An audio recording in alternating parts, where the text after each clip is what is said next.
വിശദമായി നോക്കാം നമുക്ക് ഓരോ വാർത്തകളും. കൊച്ചി തീരത്ത് മുങ്ങിയ ചരക്ക് കപ്പലിലെ കണ്ടെയ്നറുകളിൽ 3 എണ്ണം കൊല്ലത്ത് അടിഞ്ഞിരിക്കുകയാണ്. 2 കണ്ടെയ്നറുകൾ ചവറ തീരത്തും ഒരെണ്ണം കരുനാഗപ്പള്ളി ചെറിയഴീക്കൽ തീരത്തുമാണ് അടിഞ്ഞത്.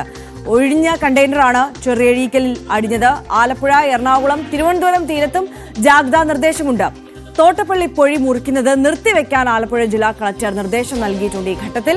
അതേസമയം കപ്പലിൽ നിന്ന് എണ്ണപ്പാട പടരുന്നത് ചെറുക്കാനുള്ള കോസ്റ്റ് ഗാർഡിന്റെ ശ്രമവും തുടരുകയാണ്. 640 കണ്ടെയ്നറുകളിൽ 13 എണ്ണത്തിൽ ഹാനികരമായ വസ്തുക്കളും 12 എണ്ണത്തിൽ കാൽസ്യം കാർബണൈഡും ഉണ്ട് എന്നാണ് അധികൃതർ പങ്കുവയ്ക്കുന്ന വിവരം. വിനീഷും ഡാനി പോളുമാണ് വിശദാംശങ്ങളുമായി നമുക്കൊപ്പം ചേരുന്നത്. ആദ്യം നമ്മൾ വിനീഷിലേക്കാണ് പോകുന്നത്. വിനീഷ്, കൊല്ലത്ത് 2 തീരങ്ങളിലായിട്ടാണെന്ന് തോന്നുന്നു അല്ലെ 3 കണ്ടെയ്നറുകൾ അടിഞ്ഞിട്ടുള്ളത്. എങ്ങനെയാണ് അവിടെ ഇപ്പോൾ നടക്കുന്ന പ്രവർത്തനങ്ങൾ, നടപടിക്രമങ്ങൾ? അവിടുത്തെ എത്തിയിട്ടുള്ള അധികൃതരൊക്കെ എന്താണ് പങ്കുവെക്കുന്നത്?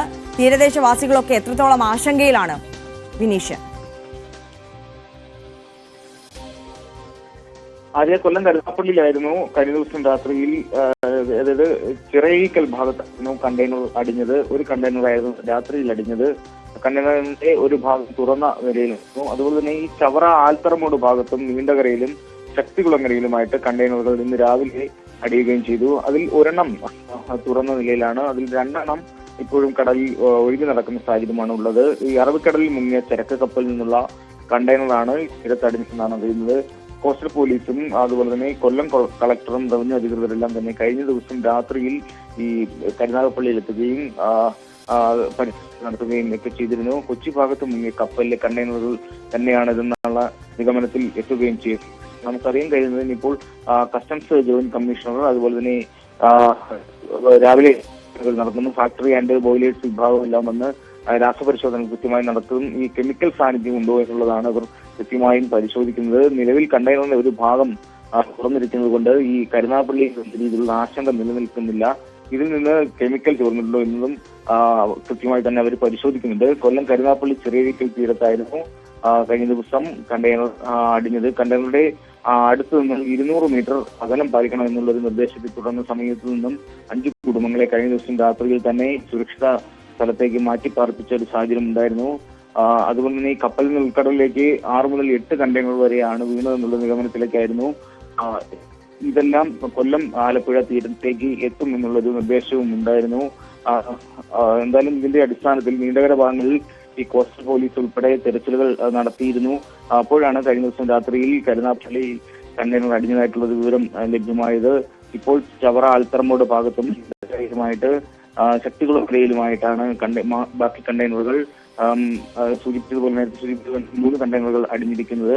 ചരക്ക് കപ്പലിൽ തീരത്ത് അടിഞ്ഞത് കണ്ടാൽ തുടരും എന്നുള്ള ഒരു മുന്നറിയിപ്പ് അധികൃതർ നൽകിയിരുന്നു. അതുപോലെ തന്നെ 112 എന്ന നമ്പറിലേക്ക് വിളിച്ചറിയിക്കണമെന്നും ദുരന്ത നിവാരണ അതോറിറ്റി ഒരു മുന്നറിയിപ്പ് പൊതുജനങ്ങളിലേക്ക് എത്തിയിരുന്നു. കൂട്ടം കൂടി നിൽക്കരുതെന്നുള്ള ഒരു അറിയിപ്പുണ്ടായിരുന്നു. ഇതെല്ലാം കൃത്യമായി തന്നെ പാലിക്കുന്നുണ്ട്. എല്ലാവരെയും സുരക്ഷിത ഇടങ്ങളിലേക്ക് മാറ്റി ഇപ്പോൾ പരിശോധനകൾ നടത്തുന്ന ഒരു സാഹചര്യമാണുള്ളത്.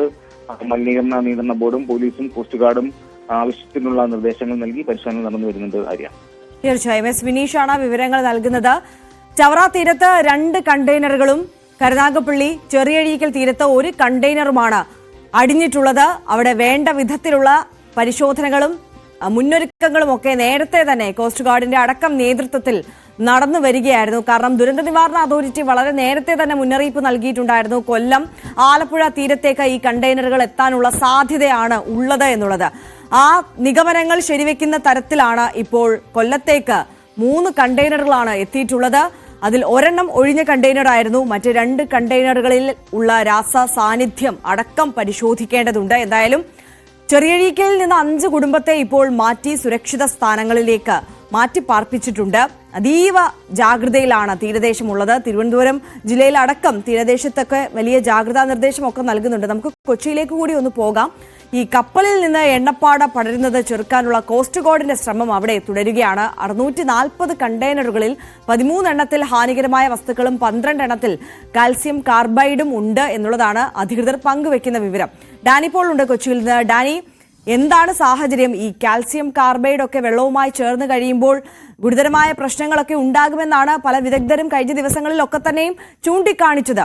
എത്രത്തോളം ഗുരുതരമായ ഒരു സാഹചര്യമാണ് നമുക്ക് മുന്നിലുള്ളത്?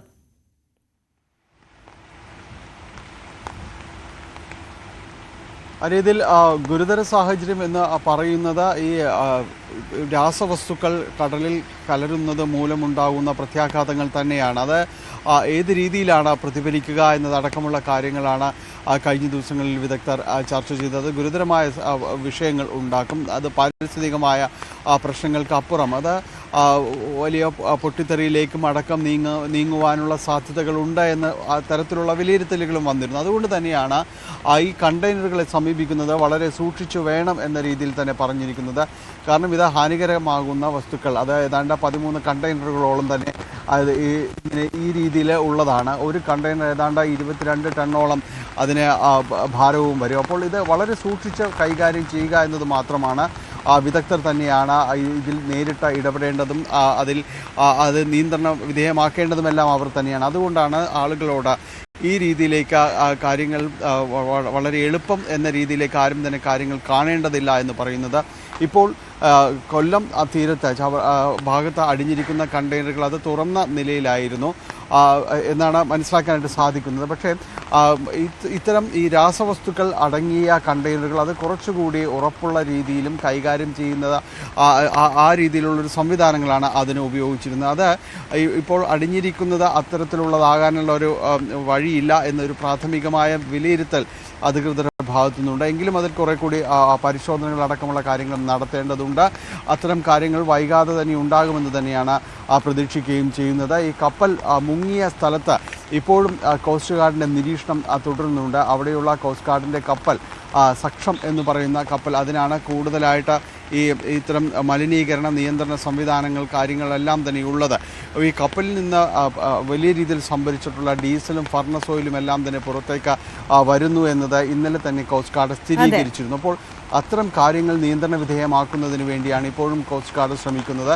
ഒപ്പം തന്നെയും അവിടെ ഹെലികോപ്റ്ററിൽ നിന്ന് ഈ ഓയിൽ മാപ്പിംഗ് എത്രത്തോളം ഉണ്ട് എന്നതറിയാനുള്ള സംവിധാനങ്ങളടക്കം അവർ നിരീക്ഷിക്കുകയും ചെയ്യുന്നു. തീർച്ചയായും ഡാനി, ഞാൻ ഡാനിയിലേക്ക് മടങ്ങിയെത്താം. ഇപ്പോൾ ആലപ്പാട് പഞ്ചായത്ത് പ്രസിഡന്റ് ശ്രീ യു ഉല്ലാസ് കൂടി നമുക്കൊപ്പം ചേരുകയാണ്. ശ്രീ ഉല്ലാസ്, എന്താണ് അവിടുത്തെ ഒരു സാഹചര്യം? കണ്ടെയ്നർ അടിഞ്ഞ പശ്ചാത്തലത്തിൽ തീരദേശവാസികളൊക്കെ വലിയ ആശങ്കയിലാണോ? അവിടെ നടക്കുന്ന പ്രവർത്തനങ്ങൾ അത് ഏത് തരത്തിലാണ്? തീർച്ചയായിട്ടും ഇന്നലെ രാത്രി ഒരു 10:30 കൂടിയാണ് ഈ കണ്ടെയ്നർ നമ്മുടെ ഈ ഭാഗത്ത് വന്നടിഞ്ഞത്. അപ്പോൾ തന്നെ വേണ്ട നടപടിക്രമങ്ങളെല്ലാം ഒരു തദ്ദേശ സ്വയംഭരണ സ്ഥാപനം എന്ന നിലയിൽ നമ്മൾ സ്വീകരിച്ചു. ദുരന്ത നിവാരണ അതോറിറ്റി ഉൾപ്പെടെ പോലീസ്, ഫയർഫോഴ്സ് ഉൾപ്പെടെയുള്ള സംവിധാനങ്ങളെല്ലാം രാത്രി തന്നെ എല്ലാം ഏർപ്പാടാക്കി. ഇന്ന് രാവിലെയോടുകൂടി തന്നെ ക്രെയിനോ JCB ഉപയോഗിച്ച് അത് കരയ്ക്കോ അല്ലെങ്കിൽ ടഗ് ഉപയോഗിച്ചുകൊണ്ട് കടലിലേക്കോ നീക്കുന്ന രീതിയിലേക്കുള്ള കാര്യങ്ങളാണ് ചെയ്തുകൊണ്ടിരിക്കുന്നത്. പക്ഷേ കാലാവസ്ഥ നമുക്ക് പ്രതികൂലമായി നിൽക്കുന്നത് അതൊരാശങ്കയായി നിൽക്കുകയാണ്. പിന്നെ രാത്രി തന്നെ പരിസരവാസികളായ വീട്ടുകാരെ എല്ലാം നമ്മൾ അവിടെ നിന്ന് രാത്രി ഒഴിപ്പിച്ചു, അവരെ ബന്ധുവീടുകളിലേക്ക് മാറ്റി. ജനങ്ങൾ ആശങ്ക തന്നെയാണ്. എന്താണ്, നമുക്ക് ഓപ്പണായിട്ട് കിടക്കുന്ന കണ്ടെയ്നർ ആണെങ്കിലും അതിനകത്ത് എന്താണ് എന്നുള്ളൊരു ആശങ്ക ഇപ്പോഴും നിലനിൽക്കുന്നുണ്ട്. അപ്പോൾ ഈ കണ്ടെയ്നർ ഓപ്പൺ ആണ്, അവിടെ പരിശോധനകളൊക്കെ നടക്കുന്നുണ്ട്. അവിടുന്ന് ഈ കണ്ടെയ്നർ എടുത്ത് എപ്പോഴത്തേക്ക് മാറ്റും? ഈ കണ്ടെയ്നർ അവിടെ നിന്ന് നീക്കം ചെയ്താൽ മാത്രമേ ഈ കുടുംബങ്ങളെ തിരികെ അവിടേക്ക് എത്തിക്കത്തുള്ളൂ. എന്താണ് അധികൃതർ പറയുന്നത് ഉല്ലാസ്? വീട്ടുകാരെല്ലാം നേരം രാവിലെ തന്നെ വീടുകളിലേക്ക് വന്നുകൊണ്ടിരിക്കുകയാണ്. പക്ഷേ JCBയും ക്രെയിനും ഉള്ള സൗകര്യങ്ങളെല്ലാം നമ്മൾ ഒരുക്കിയിട്ടുണ്ട്. JCB ഇപ്പം ഉടനെ തന്നെ, ക്രെയിനും എല്ലാം ഉടനെ തന്നെ ഏതാണ്ട് ഒരു 7-7:30 എല്ലാവരും എത്തും. അപ്പോൾ തന്നെ വേണ്ട നടപടിക്രമങ്ങൾ സ്വീകരിക്കാനാണ് ഉദ്ദേശിക്കുന്നത്. ഈ കടലാക്രമണമൊക്കെ രൂക്ഷമായി നിൽക്കുന്ന ഒരു സാഹചര്യമാണല്ലോ. കടൽ അത്രത്തോളം പ്രക്ഷുബ്ധമാണ്. അപ്പോൾ ഈ അധികൃതർ നൽകുന്ന മുന്നറിയിപ്പ് എന്തൊക്കെയാണ്? ഇപ്പോൾ ഈ കണ്ടെയ്നർ കാലിയാണ് എന്ന് പറയുമ്പോൾ ഒരുപക്ഷെ അതിനകത്തിൽ ഉണ്ടായിരുന്ന പദാർത്ഥങ്ങൾ കടലിൽ പടരാനുള്ള സാധ്യതയാണ് ഉള്ളത്. അപ്പോൾ മറ്റ് മുന്നറിയിപ്പുകളോ നിർദ്ദേശങ്ങളോ ഒക്കെ പങ്കുവെക്കുന്നുണ്ടോ? തീർച്ചയായിട്ടും ജനങ്ങളെ കൂടുതൽ കണ്ടെയ്നറിനോട് അടുപ്പിക്കാതെയും അകറ്റി നിർത്തിയും ഒക്കെ പോലീസ് വേണ്ട സൗകര്യങ്ങളെല്ലാം ഒരുക്കുന്നുണ്ട്. പിന്നെ ഇതിനെല്ലാം ആശങ്ക അപ്പുറം ഈ കണ്ടെയ്നർ ഓപ്പണായി കെമിക്കൽ പുറത്തു പോയിട്ടുണ്ടെങ്കിൽ ഇവിടുത്തെ ജനങ്ങൾ ആശങ്കയിൽ തന്നെയാണ് ആ കാര്യത്തിൽ. തീർച്ചയായും വളരെ നന്ദി ശ്രീ ഉല്ലാസ. ആലപ്പാട് ഗ്രാമപഞ്ചായത്ത് പ്രസിഡന്റാണ് നമുക്കൊപ്പം ചേർന്നത്.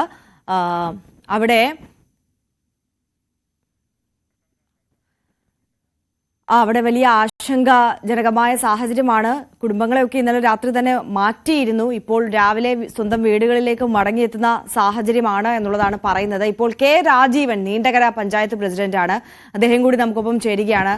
നമസ്കാരം ശ്രീ കെ രാജീവൻ, എന്താണ് അവിടുത്തെ ഒരു സാഹചര്യം? ഇത് കപ്പലിൽ നിന്ന് നഷ്ടപ്പെട്ട കണ്ടെയ്നർ നമ്മുടെ പഞ്ചായത്തിന്റെ വിവിധ മേഖലകളിൽ വന്ന് അടിഞ്ഞുകൊണ്ടിരിക്കുക. മിക്കവാറും നമ്മുടെ പഞ്ചായത്തിന്റെ ഭാഗത്തേക്ക് തന്നെ കൂടുതൽ വരാനുള്ള ഒരു സാധ്യതയാണ് നിലനിൽക്കുന്നത്. ഇത് 3 കണ്ടെയ്നർ ഒരുമിച്ച് ചേർന്നാണ് മിക്കവാറും സ്ഥലങ്ങളിൽ കിടക്കുന്നത്. പരമണ ക്ഷേത്രത്തിന്റെ പടിഞ്ഞാറവശത്ത് ദശമീടിന് തൊട്ടടുത്ത് പറഞ്ഞാൽ നമ്മുടെ ഫൗണ്ടേഷൻ ആശുപത്രിയോട് ചേർന്ന്, അതുപോലെ തന്നെ പറഞ്ഞാൽ അതിന് തെക്കുവശത്ത് നമ്മുടെ കടൽത്തീരം ഹോട്ടലിന്റെ തൊട്ടടുത്ത്, അതുപോലെ തന്നെ നീണ്ടകര കുരിശ്ശേരിയുടെ പുറകിലായിട്ട് നമ്മുടെ വിവിധ മേഖലകളിൽ ഇപ്പം അടിഞ്ഞ് വന്നുകൊണ്ടിരിക്കുകയാണ്. ഈ നീണ്ടകരയിലേക്ക് ഇന്ന് രാവിലെ ആണോ എത്തിയത്? നീണ്ടകര യഥാർത്ഥത്തിൽ നമ്മൾ രാത്രിയിലേക്കൊന്നും നോക്കിയിട്ട് നമുക്ക് കാണാൻ കഴിഞ്ഞില്ല. ഇപ്പോഴാണ് അത് വ്യക്തമായ രീതിയിൽ കാണാൻ കഴിയുന്നത്. ഇതിന്റെ സീവാളോട് ചേർന്ന് വന്ന് ഇത് കടലിന്റെ തിരയിൽ തട്ടി അടിച്ചുകൊണ്ടിരിക്കുന്ന ഒരു സന്ദർഭമാണ്. അപ്പോൾ ഈ കണ്ടെയ്നറുകൾ അടഞ്ഞ രൂപത്തിലാണോ ഉള്ളത്?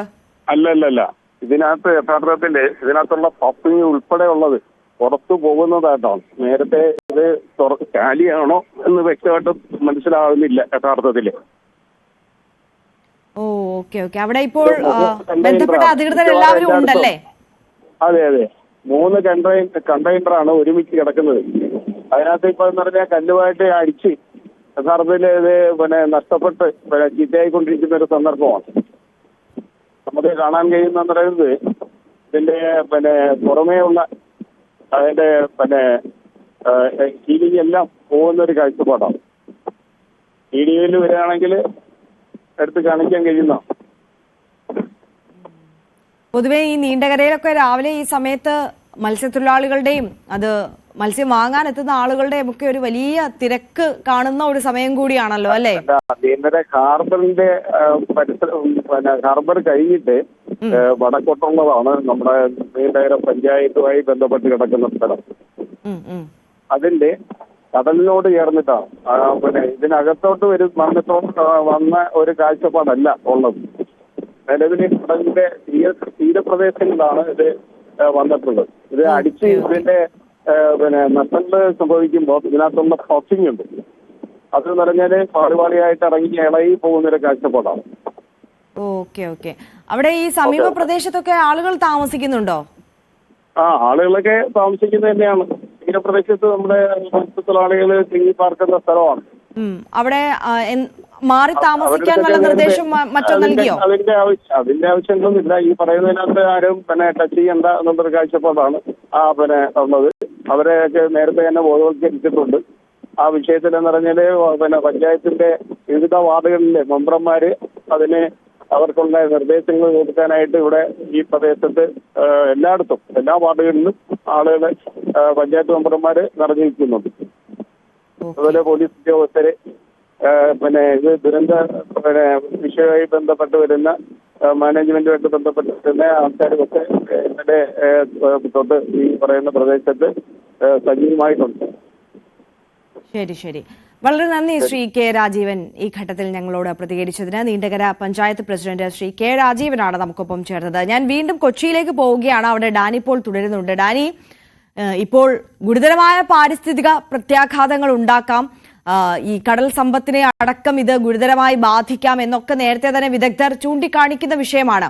എങ്ങനെ ഈ പ്രതിസന്ധിയൊക്കെ തരണം ചെയ്യാം എന്നതാണ് ബന്ധപ്പെട്ട അധികൃതർ ആലോചിക്കുന്നത്. ഏത് തരത്തിലുള്ള പ്രവർത്തനമാണ് അവിടെ നടക്കുന്നത്?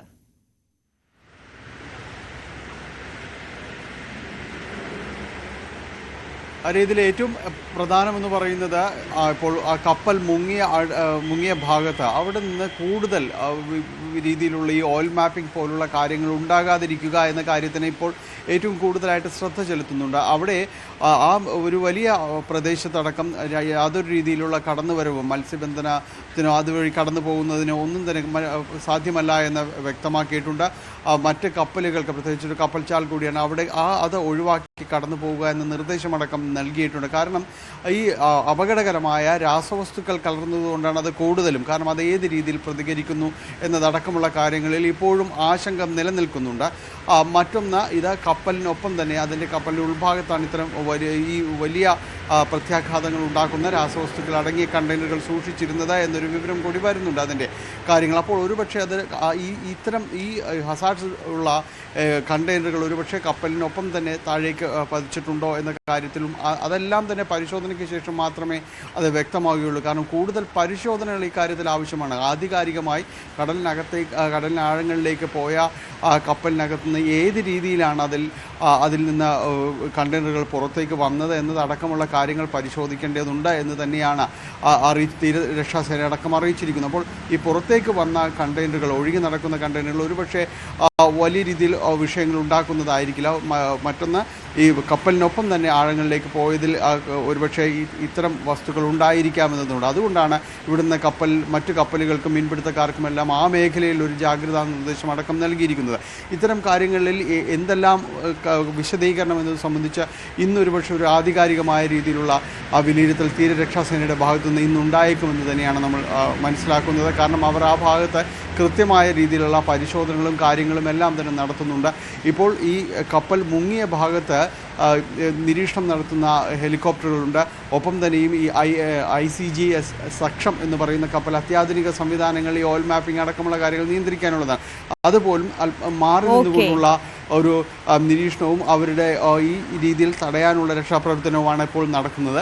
അതുകൊണ്ട് ഇന്നത്തോടുകൂടി ഈ കണ്ടെയ്നറുകളുടെ സ്വഭാവം തീരത്തേക്ക് വന്ന കണ്ടെയ്നറുകൾ ഏതാണ്, അതോടൊപ്പം തന്നെ ഈ മുങ്ങിയ കപ്പലിനൊപ്പം തന്നെയാണ് രാസവസ്തുക്കൾ അടങ്ങിയ കണ്ടെയ്നറുകൾ എന്ന കാര്യത്തിലെല്ലാം ഇന്നൊരു കൃത്യതയുണ്ടാകുന്നത് കൂടുതൽ കൃത്യത ഇന്ന് കുറച്ചുകൂടി നമുക്ക് ലഭിക്കും എന്നുള്ളതാണ് മനസ്സിലാക്കുന്നത്. ഡാനി പോളാണ് വിശദാംശങ്ങൾ പങ്കുവെച്ചുകൊണ്ടിരിക്കുന്നത്.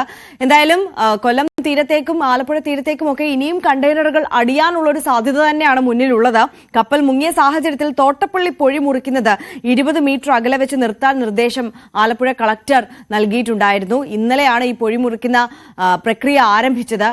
പക്ഷേ ഇത്തരത്തിൽ ഗുരുതരമായ ഒരു സാഹചര്യം ഉള്ളതുകൊണ്ട് കായലിലേക്ക് ഈ രാസവസ്തുക്കൾ എത്താതിരിക്കാൻ വേണ്ടിയിട്ടാണ് പൊഴി മുറിക്കുന്നത് നിർത്താനുള്ള നിർദ്ദേശം നൽകിയിട്ടുള്ളത്. നമുക്കറിയാം സംസ്ഥാനത്ത് അതിതീവ്ര മഴയാണ്. മഴയുമായി ബന്ധപ്പെട്ട വിശദാംശങ്ങളിലേക്ക് നമുക്ക് കടക്കേണ്ടതുണ്ട്. സംസ്ഥാനത്ത് അതിതീവ്ര മഴയ്ക്കാണ് സാധ്യത. മുന്നറിയിപ്പ് പത്രത്തിലാണ് ഉള്ളത്. ഇന്ന് 11 ജില്ലകളിലാണ് റെഡ് അലർട്ട് പ്രഖ്യാപിച്ചിട്ടുള്ളത്. പത്തനംതിട്ട, കോട്ടയം, ഇടുക്കി, എറണാകുളം, തൃശൂർ, പാലക്കാട്, മലപ്പുറം, കോഴിക്കോട്, വയനാട്, കണ്ണൂർ, കാസർഗോഡ് ജില്ലകളിലാണ് റെഡ് അലർട്ട്. മഴ കനത്ത സാഹചര്യത്തിൽ 10 ജില്ലകളിലെ വിദ്യാഭ്യാസ സ്ഥാപനങ്ങൾക്ക് അവധി പ്രഖ്യാപിച്ചു. കണ്ണൂർ സർവകലാശാല ഇന്ന് നടത്താൻ നിശ്ചയിച്ചിരുന്ന എല്ലാ പരീക്ഷകളും മാറ്റിവെച്ചിട്ടുണ്ട്. അതേസമയം ശക്തമായ കാറ്റിൽ തോട്ടിലേക്ക് ഇലക്ട്രിക് പോസ്റ്റ് ഒടിഞ്ഞു വീണുണ്ടായ അപകടത്തിൽ കോടഞ്ചേരിയിൽ സഹോദരങ്ങളായ കുട്ടികൾ ഷോക്കേറ്റ് മരിച്ചു. തോട്ടിൽ മീൻ പിടിക്കാനിറങ്ങിയ കുട്ടികളാണ് ഷോക്കേറ്റ് മരിച്ചത്. ഇവരുടെ ബന്ധുവിന്റെ ഒരു പ്രതികരണം നമുക്ക് ലഭ്യമായിട്ടുണ്ട്. അതിലേക്ക് നമുക്ക് വരാം. അതിന് മുന്നോടിയായി ഇതോടെ സംസ്ഥാനത്ത് മഴക്കെടുതിയിൽ മരിച്ചവരുടെ എണ്ണം 7 ആയിട്ടുണ്ട് എന്നുള്ളതാണ് കണക്കുകൾ സൂചിപ്പിക്കുന്നത്. അപ്പോൾ കേരളത്തിലെ എല്ലാ മേഖലകളിൽ നിന്നും നമുക്കൊപ്പം ഞങ്ങളുടെ പ്രതിനിധികൾ ചേരുകയാണ്. കൂടുതൽ വിശദാംശങ്ങളുമായി തിരുവനന്തപുരത്ത് നിന്ന് ഡാൻ കുര്യൻ, അരുൺ മോഹൻ, കൊച്ചിയിൽ നിന്ന് ഡാനി പോൾ, കൊല്ലത്ത് നിന്ന് വിനീഷ്, പത്തനംതിട്ടയിൽ നിന്ന് ശശിനാരായണൻ, കോഴിക്കോട് നിന്ന് MS അനീഷ് കുമാർ, കാസർഗോഡ് നിന്ന് KV ബൈജു എന്നിവർ ചേരും. നമുക്ക് ആദ്യം കോഴിക്കോടേക്ക് പോകണം. അതിനു മുമ്പ് ഈ ഷോക്കേറ്റ് 2 കുട്ടികൾ മരിച്ച വാർത്ത പ്രേക്ഷകരോട് പങ്കുവെച്ചല്ലോ. അവരുടെ ബന്ധുവിന്റെ പ്രതികരണം നമുക്ക് ലഭ്യമായിട്ടുണ്ട്. അതിലേക്ക് ആദ്യം. ഞാൻ പോയപ്പോഴേ തെന്നി വീണ മറ്റേ ലൈംഗമ്പി കുട്ടി മരത്തയിലേക്ക് വീണ് മരിച്ചതാണ്. ഒരു 4:30 മണിയായി കാണും. സ്ഥിരമായിട്ട് കുളിക്കാൻ പോകുന്ന സ്ഥലം. മറ്റു കുട്ടികളൊന്നും സമയത്തില്ലായിരുന്നു. ഈ ലൈൻ ഞങ്ങൾക്കുള്ള ഞങ്ങളുടെ ഭാഗത്തേക്ക് വരുന്നില്ല. തന്നെ മരം വീണു കുട്ടിയത്. ഞങ്ങളുടെ വീടിന്റെ അടുത്തുള്ള ഒരു കൊച്ചു ഓടി എന്ന് പറഞ്ഞ അങ്ങനെ രണ്ടുപേര് ഞങ്ങളുടെ അനിയൻ വെള്ളത്തിൽ കിടപ്പുണ്ടെന്ന് പറഞ്ഞു. അങ്ങനെ ഓടിച്ചെന്നാണ് നേരെ ഇവർ രണ്ടുപേരും മരിച്ചെടുക്കുക. എർത്തുണ്ടായിരുന്നു. ഞങ്ങൾ പീസ് പോയി ഊരി, മെയിൻ പീസ്. അങ്ങനെ എന്നിട്ട് ഇവരെ പൊക്കി എടുത്തോണ്ട് പോയത്. കളിക്കല്ലേ ഇവർ രണ്ടുപേരും തന്നെ ഉണ്ടായിരുന്നു. സ്ഥിരമായിട്ട് അവിടെ 10-30 കുട്ടികൾ വന്ന് കുളിക്കുന്ന സ്ഥലം, കടവാണത്. വീടിനോട് ചേർന്ന് ക്രോസ് ചെയ്തു. എസ് അനീഷ് കുമാർ ഉണ്ട് നമുക്കൊപ്പം. മനീഷ, അതിതീവ്ര മഴയാണ് കോഴിക്കോട്, മഴക്കെടുതി രൂക്ഷമാണ്. അതിനിടയിലാണ് വളരെ ദുഃഖകരമായ ഈ വാർത്ത കൂടി നമ്മളെ തേടിയെത്തിയത്. 2 കുട്ടികളാണ് ഷോക്കേറ്റ് മരിച്ചത്. എന്താണ് കോഴിക്കോടിന്റെ പൊതുവിലെ ഒരു സാഹചര്യം?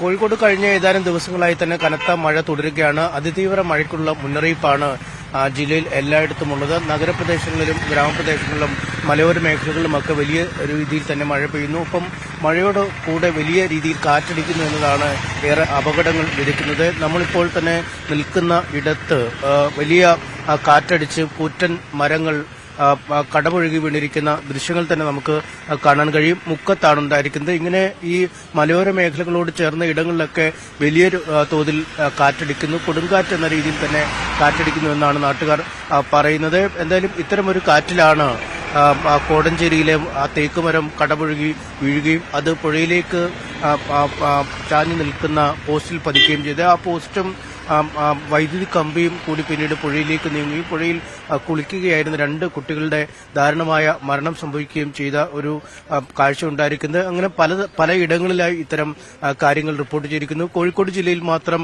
2 ദിവസത്തിനുള്ളിൽ ഇത്തരത്തിൽ കാലവർഷക്കെടുതിയിലുണ്ടായ മരണം 4 മാറിയിരിക്കുന്നു. ഇന്നലെയാണ് വടകര ഭാഗത്ത് ബൈക്ക് യാത്രികനായ ആളുടെ മീതെ തെങ്ങ് വീണ് അദ്ദേഹത്തിന് മരണമുണ്ടായത്. തൊട്ട് തലേ ദിവസമാണ് കിണറിടിഞ്ഞു വീണ ഒരാൾ മരിച്ചത്. അങ്ങനെ 2 ദിവസത്തിനുള്ളിൽ തന്നെ 4 പേരുടെ മരണം ഉണ്ടായിരിക്കുന്നു. ഒരുപാട് ഇടങ്ങളിൽ വീടുകളും മറ്റുമൊക്കെ വലിയ കാറ്റിൽ മരങ്ങൾ വീണ് തകർന്നിരിക്കുന്ന ഒരു സാഹചര്യമുണ്ട്. ഇന്നിപ്പോൾ രാവിലെ വടകരയിൽ മടപ്പള്ളി ഭാഗത്ത് റെയിൽവേ ട്രാക്കിൽ തെങ്ങ് വീണിരുന്നു. ഈ തെങ്ങ് വീണതിനെ തുടർന്ന് റെയിൽവേ ഗതാഗതം ഏതാണ്ട് താറുമാറായ അവസ്ഥയിലേക്ക് കാര്യങ്ങൾ നീങ്ങുന്നു. 1.5 മണിക്കൂറിനടുത്ത് വൈകിയാണ് ഇപ്പോൾ പല ട്രെയിനുകളും ഓടിക്കൊണ്ടിരിക്കുന്നത്. ഈ തെങ്ങ് വീണതിനെ തുടർന്ന് തിക്കൊടി, കോഴിക്കോട്, കൊയിലാണ്ടി സ്റ്റേഷനുകളിലായി ട്രെയിനുകൾ പിടിച്ചിട്ടിരിക്കുകയായിരുന്നു. പരശുരാം എക്സ്പ്രസ്, നേത്രാവതി എക്സ്പ്രസ്, മംഗള എക്സ്പ്രസ്, ഷൊർണൂർ, കോഴിക്കോട് പാസഞ്ചർ തുടങ്ങിയ നിരവധി ട്രെയിനുകൾ 1.5 മണിക്കൂറോളം വൈകി ഓടുന്നു എന്നാണ് നമുക്ക് റെയിൽവേയിൽ നിന്നും അറിയാൻ കഴിയുന്നത്. ഒപ്പം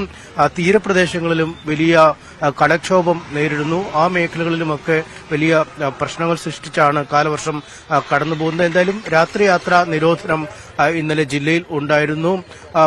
താമരശ്ശേരി ചുരത്തിൽ മരം വീണതിനെ തുടർന്ന് രാത്രി ഇതുവഴിയുള്ള ഗതാഗതം തടസ്സപ്പെടുന്ന ഒരു സാഹചര്യം ഉണ്ടായിരുന്നു. ഒപ്പം വിനോദസഞ്ചാര കേന്ദ്രങ്ങളിലൊക്കെ ഇറങ്ങുന്നതിനൊക്കെ ഉള്ളൊരു നിയന്ത്രണം ഉണ്ടായിരുന്നു. നമുക്ക് നാട്ടുകാരോട് തന്നെ ചോദിക്കാം, ഈ കാറ്റിന്റെ ഒരു ശക്തി എങ്ങനെയുണ്ടായിരുന്നു? വലിയ കാറ്റായിരുന്നു. നല്ല ശക്തമായ കാറ്റുണ്ടായിരുന്നു. രാത്രി ഒരു 10:30ക്ക് ശേഷം നല്ല കാറ്റും മഴയാണ്. വലിയ ശക്തിയായിരുന്നു. വേറെ വീടുകൾക്ക് എന്തെങ്കിലും നാശം? വേറെ വീടിന്റെ മുകളിൽ ഇതുപോലെ മരം വീണ് ഒരു 12 മണിക്ക് ശേഷം ഇതുപോലെ സംഭവിച്ചിട്ടുണ്ട്. ഇതിപ്പോ വലിയൊരു മരമാണ് വീണിരിക്കുന്നല്ലേ? ഭയങ്കര അപകടം ഉണ്ടാവേണ്ടതായിരുന്നു. അതെ, തീർച്ചയായിട്ടും. നമുക്ക് കാണാം, ഒരു വാഹനത്തിന് മുകളിലേക്കാണ് ഈ മരം വീണത്. ഒപ്പം തൊട്ടടുത്ത് തന്നെ ഒരു ബസ് സ്റ്റോപ്പ് ഒക്കെ ഉള്ള ഒരു സ്ഥലമാണ്. എന്തായാലും ഈ ആളുകളുള്ള സമയത്തായിരുന്നില്ല അപകടം എന്നതുകൊണ്ട് തന്നെ വലിയൊരു അപകടം ഒഴിവായിരിക്കുന്നു. ഒരു വിശാലമായ മേഖല ഒന്നടങ്കം ഉള്ള ഒരു സ്ഥലത്താണ് ഈ മരം വീണിരിക്കുന്നത്. ഒരു പോസ്റ്റൊക്കെ പൂർണ്ണമായും തകർന്നിരിക്കുന്ന ദൃശ്യങ്ങൾ കാണാം. ഇവിടെ പാർക്ക് ചെയ്തിട്ടിരുന്ന ഒരു വാഹനത്തിന് മുന്നിലേക്കാണ് വീഴുകയും ചെയ്തിരിക്കുന്നത്. എന്തായാലും ഇന്നും ജില്ലയിൽ റെഡ് അലർട്ടാണ്. ശക്തമായ മഴ ജില്ലയുടെ പല മേഖലകളിലും തുറന്നുകൊണ്ടിരിക്കുന്ന ഒരു സാഹചര്യം തന്നെയാണ് ഉള്ളത്. തീർച്ചയായും. കോഴിക്കോട് നിന്ന് എസ് അനീഷ് കുമാറാണ് വിവരങ്ങൾ പങ്കുവച്ചത്. അനീഷ് നിൽക്കുന്ന സ്ഥലം മുക്കമാണ്. അവിടെ ഒരു വലിയ മരം കടപുഴകി വീണത് നമ്മളിപ്പോൾ ഈ ദൃശ്യങ്ങളിൽ കാണുന്നുണ്ട്. ഒരു വാഹനത്തിന് മുകളിലേക്കാണ് വീണത്. എന്തായാലും കൂടുതൽ ആളുകൾ വരുന്ന ഒരു സ്ഥലമായിരുന്നു. പക്ഷേ ഈ മരം വീണ സമയത്ത് അവിടെ ആളുകൾ ഉണ്ടായിരുന്നില്ല എന്നുള്ളത് വളരെ ആശ്വാസകരമാണ്. ഇത്തരത്തിൽ സംസ്ഥാനത്തൊട്ടുക്ക് നമ്മൾ നോക്കുമ്പോൾ വലിയ അപകടങ്ങളൊക്കെ തലനാരിഴയ്ക്ക് മാറിപ്പോകുന്ന പല വാർത്തകളും നമ്മൾ ഓരോ ദിവസവും കാണുന്നുണ്ട്. ഏതായാലും അത്രത്തോളം മോശമായ രീതിയിൽ കാലാവസ്ഥ, പ്രതികൂലമായ രീതിയിൽ കാലാവസ്ഥ തുടരുകയാണ്. അതിതീവ്ര മഴ ഈ മാസം 30 വരെ തുടരുമെന്ന മുന്നറിയിപ്പാണ് കാലാവസ്ഥാ കേന്ദ്രം നൽകുന്നത്. നമുക്ക് കൊച്ചിയിലേക്ക് പോകാം. ഡാനി പോൾ ഉണ്ട്. ഡാനി, എന്താണ് എറണാകുളം ജില്ലയുടെ ഒരു സാഹചര്യം? അനിഷ്ട സംഭവങ്ങളൊക്കെ റിപ്പോർട്ട് ചെയ്യുന്നുണ്ടോ?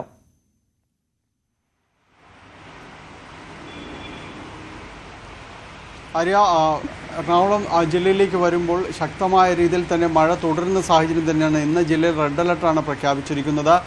ഒപ്പം തന്നെയും പല ഇടങ്ങളിലും തന്നെ അനിഷ്ട സംഭവങ്ങളടക്കം റിപ്പോർട്ട് ചെയ്യപ്പെട്ട നാശനഷ്ടങ്ങൾ റിപ്പോർട്ട് ചെയ്യപ്പെട്ടിട്ടുണ്ട്. ഇന്ന് വിദ്യാഭ്യാസ സ്ഥാപനങ്ങൾക്കെല്ലാം തന്നെ അവധി പ്രഖ്യാപിച്ചിട്ടുണ്ട്. അംഗനവാടികൾ ഉൾപ്പെടെയുള്ളവർക്ക് അവധി ബാധകമായിരിക്കുമെന്ന് ജില്ലാ കളക്ടർ അറിയിച്ചിട്ടുണ്ട്. ഇപ്പോൾ മഴയ്ക്ക് ഈ അതിരാവിലെ നല്ല മഴ തന്നെയായിരുന്നു. ഇപ്പോൾ ഒരല്പം ശമനം എന്ന രീതിയിലേക്കാണ് കാര്യങ്ങൾ ഉള്ളത്. ഇവിടെ ഈ ഭൂതത്താൻ അണക്കെട്ടിൻ്റെ ഷട്ടറുകൾ ഇന്ന് എല്ലാ ഷട്ടറുകളും തന്നെ തുറക്കാനായിട്ട് തീരുമാനിച്ചിട്ടുണ്ട്. ജലസേചന അണക്കെട്ടാണെങ്കിൽ കൂടിയും ജലസംഭരണം ഇപ്പോൾ ആവശ്യമില്ല. അതുകൊണ്ട് പെരിയാറിൻ്റെ തീരങ്ങളിലുള്ളവർ ജാഗ്രത പാലിക്കണമെന്ന് അറിയിച്ചിരിക്കുന്നു. മലങ്കര ഡാമിൻ്റെ ഷട്ടറുകൾ തുറക്കുമെന്ന് വ്യക്തമാക്കിയിട്ടുണ്ട്. അങ്ങനെ ഈ നദീ തീരങ്ങളിലുള്ളവർക്ക് ജാഗ്രത പുലർത്തുന്ന ഒരു സമയത്തിലേക്ക് കടന്നു വന്നിരിക്കുന്നു. വലിയ രീതിയിലേക്ക് വെള്ളം ഉയരുന്ന ഒരു സാഹചര്യങ്ങൾ ഉണ്ടാകുമെങ്കിൽ അത് കരുതലോടുകൂടി തന്നെ കാണുക എന്ന രീതിയിൽ തന്നെ അറിയിപ്പ് സംവിധാനങ്ങൾ വന്നിരിക്കുന്നു. ജില്ലയിൽ വിവിധ താലൂക്കുകളിലായി ഏതാണ്ട് 30ഓളം വീടുകൾക്ക് ഭാഗികമായി കേടുപാടുകൾ സംഭവിച്ചിട്ടുണ്ട്. അത് കഴിഞ്ഞ ദിവസമുണ്ടായ കാറ്റിൽ മരങ്ങൾ വീണതിനെ തുടർന്നുണ്ടായ സംഭവങ്ങളിലാണ്. വിവിധ താലൂക്കുകളിലായിട്ടാണ് ഇത് സംഭവിച്ചിരിക്കുന്നത്. കൂടുതലും പറവൂരും അതോടൊപ്പം തന്നെ മറ്റ് കിഴക്കൻ മേഖലകളും കേന്ദ്രീകരിച്ചാണ് കൂടുതൽ വീടുകൾക്ക് മുകളിലേക്ക് ഈ മരങ്ങൾ വീണ സംഭവങ്ങൾ ഉണ്ടായിരിക്കുന്നത്.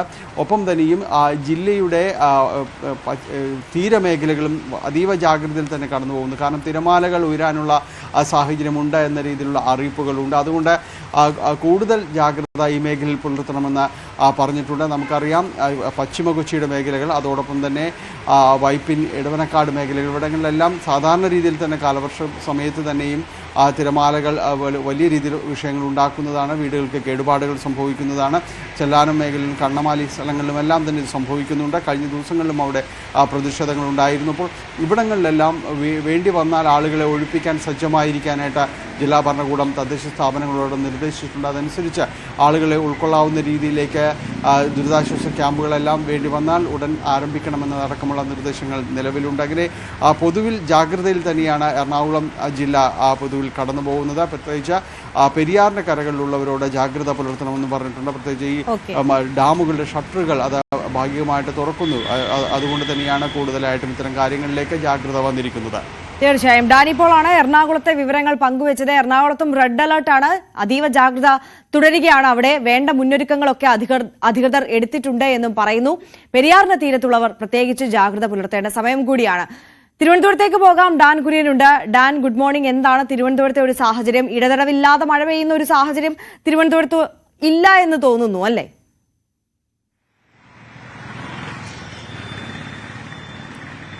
ഇപ്പോൾ തെല്ലൊന്ന് ശമനമുണ്ട്. മഴ കുറച്ചധികം നേരമായി പെയ്യുന്നില്ല. പക്ഷേ കാർമേഘം മൂടിയ നിലയിലാണ്. എപ്പോൾ വേണമെങ്കിലും വീണ്ടും അതിശക്തമായ മഴ പെയ്യാനുള്ള സാധ്യതയാണ് നിലനിൽക്കുന്നത്. തിരുവനന്തപുരത്ത് എടുത്തു പറയേണ്ട കാര്യം, പ്രധാനപ്പെട്ട ബീച്ചുകൾ ഉൾപ്പെടെ, കോവളത്തുൾപ്പെടെ, ശംഖുമുഖത്തുൾപ്പെടെയുള്ള സ്ഥലങ്ങളിൽ കർശനമായ നിയന്ത്രണങ്ങളാണ് ഏർപ്പെടുത്തിയിരിക്കുന്നത്. അതോടൊപ്പം തന്നെ മത്സ്യത്തൊഴിലാളികൾക്ക് വരുന്ന 29-ാം തീയതി വരെ മത്സ്യബന്ധനത്തിന് പോകരുത് എന്ന കർശനമായ നിർദ്ദേശം നൽകപ്പെട്ടിരിക്കുന്നു. കേരള, കർണാടക, ലക്ഷദ്വീപ് തീരങ്ങളിൽ മത്സ്യബന്ധനത്തിന് പോകരുത് എന്ന നിർദ്ദേശമാണ് നൽകിയിരിക്കുന്നത്. ശക്തമായ കടലാക്രമണത്തിന് സാധ്യത നിൽക്കുന്നു. അതോടൊപ്പം ഉയർന്ന തിരമാലകൾ, ഇത് രണ്ടുമാണ് വലിയ ഭീഷണിയായി മാറിക്കൊണ്ടിരിക്കുന്നത്. അതോടൊപ്പം ചുരുങ്ങിയ സമയം കൊണ്ട് കൂടുതൽ മഴ ലഭിക്കുന്ന തരത്തിലേക്ക് അതിതീവ്ര മഴയുടെ മുന്നറിയിപ്പാണ് നിലനിൽക്കുന്നത്. അത് മിന്നൽ പ്രളയ സാധ്യതകളിലേക്ക് വരെ വഴിവെക്കുന്ന ഒരു പശ്ചാത്തലം കണക്കിലെടുത്തുകൊണ്ടാണ് ദുരന്ത നിവാരണ വകുപ്പിന്റെ ഭാഗത്തു നിന്നടക്കം അത്തരത്തിലുള്ള മുന്നൊരുക്കങ്ങൾ നടന്നിരിക്കുന്നത്.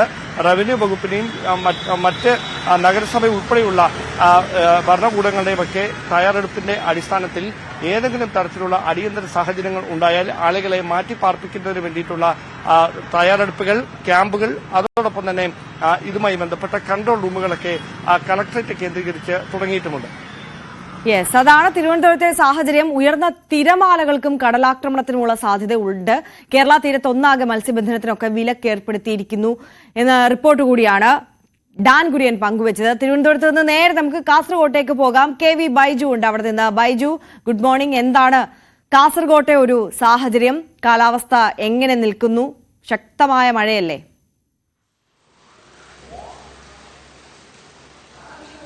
Arya, good morning. അതിശക്തമായ മഴ തന്നെയാണ് കാസർഗോഡ് ജില്ലയിലും തുടരുന്നത്. ഇന്ന് റെഡ് അലർട്ട് പ്രഖ്യാപിച്ചിട്ടുണ്ട്. ഇടവിട്ട് സമയങ്ങളിൽ ഇത്തരത്തിൽ ശക്തമായ മഴ, അതോടൊപ്പം ശക്തമായി വീശിയടിക്കുന്ന കാറ്റ്, അത് തന്നെയാണ് വലിയ ആശങ്കയുണ്ടാക്കുന്നത്. പല സ്ഥലങ്ങളിലും മരങ്ങൾ കടപുഴകി വീഴുന്ന സാഹചര്യമുണ്ട്. ഇലക്ട്രിക് പോസ്റ്റുകൾ വ്യാപകമായി നിലംപൊത്തുന്ന സാഹചര്യമുണ്ട്. അത്തരത്തിൽ വലിയ മഴ തന്നെയാണ് കഴിഞ്ഞ 3 ദിവസങ്ങളിലായി കാസർഗോഡ് ജില്ലയിൽ ഉള്ളത്. പ്രത്യേകിച്ച് രാത്രി കാലങ്ങളിലാണ് അതിശക്തമായ മഴ ഉണ്ടാകുന്നത്. നമുക്കിപ്പോൾ കാണാം, ഇപ്പോൾ തെല്ലൊന്ന് ശാന്തത കാണാം. പക്ഷേ ഏത് സമയത്തും വളരെ ശക്തമായ രീതിയിലുള്ള മഴ വരുന്ന ഒരു സാഹചര്യം തന്നെയാണ് കാസർഗോഡിലുള്ളത്. മറ്റൊരു കാര്യം പ്രധാനപ്പെട്ടത് കണ്ണൂർ ജില്ലയിലെ കുപ്പത്താണ്. വലിയ തോതിൽ കുപ്പത്ത് മണ്ണിടിച്ചിൽ തുടരുന്നു. ദേശീയപാതയിലെ വലിയ ആശങ്കയോട് കൂടിയാണ് ഒരുപാട് ആളുകൾ ഈ കുപ്പം മേഖലകളിൽ കഴിയുന്നത്. നമ്മൾ കഴിഞ്ഞ ദിവസങ്ങളിലൊക്കെ റിപ്പോർട്ട് ചെയ്തതാണ് കുപ്പത്തെ ആശങ്ക. അവിടെ മണ്ണിടിച്ചിൽ രൂക്ഷമായി തുടരുന്നു എന്നത് തന്നെയാണ്.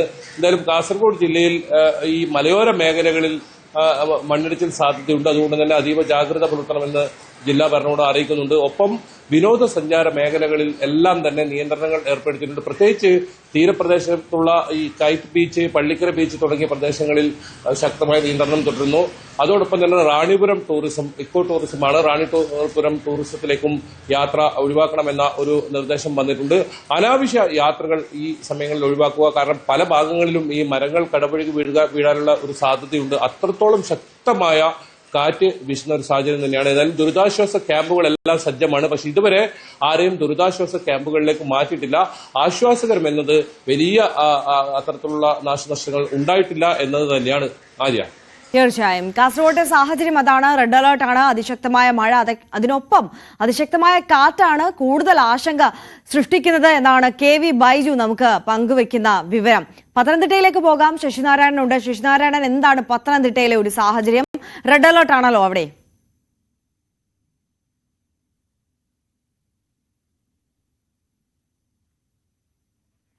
കേൾക്കുന്നുണ്ടോ ശശിനാരായണൻ? ഹലോ കേൾക്കാം. പറഞ്ഞോളൂ, എന്താണ് പത്തനംതിട്ടയിലെ ഒരു കാലാവസ്ഥ നിലവിലെ? ആര്യ, പത്തനംതിട്ടയിലും ശക്തമായ മഴയാണ്. ഇന്ന് റെഡ് അലർട്ടാണ് പ്രഖ്യാപിച്ചിരിക്കുന്നത്. എന്തായാലും വിദ്യാഭ്യാസ സ്ഥാപനങ്ങൾക്കെല്ലാം അവധി ജില്ലാ കളക്ടർ പ്രഖ്യാപിച്ചിട്ടുണ്ട്. ഇന്നലെ രാത്രി തുടങ്ങിയ മഴ ശക്തമായ രീതിയിൽ തന്നെ ഇന്നും ഉണ്ട് എന്നുള്ളതാണ്. പല മലയോര മേഖലയിലും അതിശക്തമായ മഴ പെയ്യുന്നു എന്നുള്ളതാണ് നമുക്ക് ലഭിക്കുന്ന വിവരം. രാത്രി ഇന്നലെ വൈകിട്ട് 6 മണിക്ക് തുടങ്ങിയ മഴ പുലർച്ചെ വരെ ഉണ്ടായിരുന്നു. ഏതായാലും ഇപ്പോൾ ആകാശം മേഘാവൃതമാണ്. പല സ്ഥലങ്ങളിൽ മഴ ശക്തമായി ലഭിക്കുന്നുണ്ട് എന്നുള്ള വിവരമാണ്. ഏകദേശം പല നാശനഷ്ടങ്ങളും കഴിഞ്ഞ 2 ദിവസമായി ജില്ലയിൽ ഉണ്ടായിട്ടുണ്ട്. നിലവിൽ 102 വൈദ്യുത പോസ്റ്റുകൾ പല സ്ഥലങ്ങളിലായും ഈ മരങ്ങൾ വീണ് ഒടിഞ്ഞ് തകർന്നു പോയിട്ടുണ്ട്. വൈദ്യുതി പല സ്ഥലങ്ങളിൽ തടസ്സപ്പെട്ടുണ്ട്. അത്തരം കാര്യങ്ങളെല്ലാം 2 ദിവസമായി ഈ ശക്തമായ മഴയുടെ ഭാഗമായി ജില്ലയിൽ അനുഭവപ്പെടുന്നുണ്ട്. ഒപ്പം 18 ലക്ഷം രൂപയുടെ നാശനഷ്ടം ഇതുമായി ബന്ധപ്പെട്ട് ഈ 2 ദിവസത്തെ മഴയുമായി ബന്ധപ്പെട്ടുള്ള കണക്കുകൾ കൂടി പുറത്തു വരുന്നു. എന്തായാലും പത്തനംതിട്ട, കുമ്പഴ, കോന്നി, പള്ളിത്തോട്, വകയാർ, കക്കാട്, റാന്നി തുടങ്ങിയ മേഖലകളിലാണ്, ഇത്തരം മലയോര മേഖലയിലാണ് മഴ ശക്തമായിട്ടുള്ളത്. നദിയിലെ ജലനിരപ്പും നേരിയ തോതിൽ ഉയർന്നിട്ടുണ്ട്. പക്ഷേ ആശങ്കപ്പെടേണ്ട സാഹചര്യങ്ങളില്ല. എന്തായാലും ഈ രാത്രികാല യാത്രകൾക്ക് നിരോധനമുണ്ട്. ദേവി അടക്കമുള്ള വിനോദസഞ്ചാര മേഖലകൾ, പുട്ടവഞ്ചി സവാരി കേന്ദ്രങ്ങളെല്ലാം പ്രവർത്തനങ്ങൾ നിർത്തിവെച്ചിട്ടുണ്ട്. കോറികളുടെ പ്രവർത്തനം നിർത്തിവെക്കാൻ കളക്ടർ ഉത്തരവിട്ടിട്ടുണ്ട്. 28-ാം തീയതി വരെ ഈ നിയന്ത്രണം തുടരും എന്നുള്ള കാര്യമാണ് അറിയിച്ചിരിക്കുന്നത്. എന്തായാലും ജാഗ്രത ജില്ലയിൽ തുടരുകയാണ്. ക്യാമ്പുകൾ, അതായത് ഏതെങ്കിലും അടിയന്തര സാഹചര്യം ഉണ്ടായാൽ ക്യാമ്പുകൾ സജ്ജമാണ്. ജില്ലയിൽ എല്ലാ സ്ഥലങ്ങളിലും ക്യാമ്പുകളും സജ്ജമാക്കിയിട്ടുണ്ട്. വരും മണിക്കൂറുകളിൽ മഴ ശക്തമാകും എന്നുള്ളതാണ് ഒരു വിവരം ലഭിക്കുന്നത്. ഏകദേശം 30-ലേറെ വീടുകൾക്ക് ഭാഗികമായി നാശനഷ്ടം, ഈ കനത്ത മഴയിൽ മരം ഒടിഞ്ഞു വീണും പോസ്റ്റുകൾ തകർന്നു വീണൊക്കെ 30-ലേറെ വീടുകൾക്ക് നാശനഷ്ടം ഉണ്ടായുള്ള കണക്കിൽ കൂടി വരുന്നു. എന്തായാലും 60ഓളം പ്രശ്നബാധിത അതായത് ശ്രദ്ധിക്കേണ്ടതായ 60ഓളം പ്രശ്നബാധിത മേഖലകൾ ജില്ലയിൽ ഉണ്ടെന്നുള്ള കണക്കുകൂടി ദുരന്ത നിവാരണ അതോറിറ്റി പുറത്തുവിട്ടുണ്ട്. ആ മേഖലയിൽ താമസിക്കുന്ന ആളുകൾ ജാഗ്രത പാലിക്കണം. മണ്ണിടിച്ചിൽ, അതുപോലെ തന്നെ ഈ ഉരുൾപൊട്ടലൊക്കെ സാധ്യതയുള്ള മേഖലകളാണ്. മലയോര മേഖലയാണ്. മരങ്ങൾ, ഈ ഗതാഗതം നടക്കുന്ന വാഹനങ്ങൾ പോകുന്ന സ്ഥലങ്ങളിൽ മരം ഒടിഞ്ഞു വീഴാനുള്ള സാധ്യത ഉള്ളത് കൊണ്ട് തന്നെ ഈ രാത്രികാലങ്ങളിലൊക്കെ യാത്രകൾ നടത്താൻ പാടില്ല എന്നുള്ള നിരോധിച്ചുകൊണ്ടുള്ള ഉത്തരവുണ്ട്. എന്തായാലും ജാഗ്രത ജില്ലയിൽ തുടരുകയാണ്. ക്യാമ്പുകൾ പല സ്ഥലങ്ങളിലും സജ്ജമാണ്. മഴ ഇപ്പോഴും ജില്ലയുടെ വിവിധ പ്രദേശങ്ങളിൽ തുടരുന്നു. തീവ്ര മഴയാണ് പല സ്ഥലങ്ങളിലും അനുഭവപ്പെടുന്നത്. നിലവിലത്തെ സാഹചര്യത്തിൽ റെഡ് അലർട്ടാണ് ജില്ലയിലുള്ളത്. ജാഗ്രത നിർദ്ദേശം ഇപ്പോഴും തുടരുകയാണ്. ആര്യ. ശരി, ശശിനാരായണാണ് പത്തനംതിട്ടയിലെ വിവരങ്ങൾ പങ്കുവച്ചത്. അവിടെയും ശക്തമായ മഴയാണ്, അതീവ ജാഗ്രത തുടരുന്നു. മഴക്കെടുതി വളരെ രൂക്ഷമാണ്. പലയിടത്തും ഇത്തരത്തിൽ മരങ്ങൾ കടപുഴകി വീണ് വീടുകൾ നശിക്കുന്ന സാഹചര്യം, ഗതാഗതം തടസ്സപ്പെട്ടു, വൈദ്യുതി ലൈനുകൾ തകരാറിലായി, അങ്ങനെയുള്ള വാർത്തകളൊക്കെയാണ് പത്തനംതിട്ടയിൽ നിന്നും വരുന്നത്. കോട്ടയത്തേക്ക് പോകാം. ജി ശ്രീജിത്ത് ഉണ്ട്. Sreejith, good morning. എന്താണ് കോട്ടയത്തെ നിലവിലത്തെ സാഹചര്യം? മഴ കനത്തു തന്നെ തുടരുകയാണോ?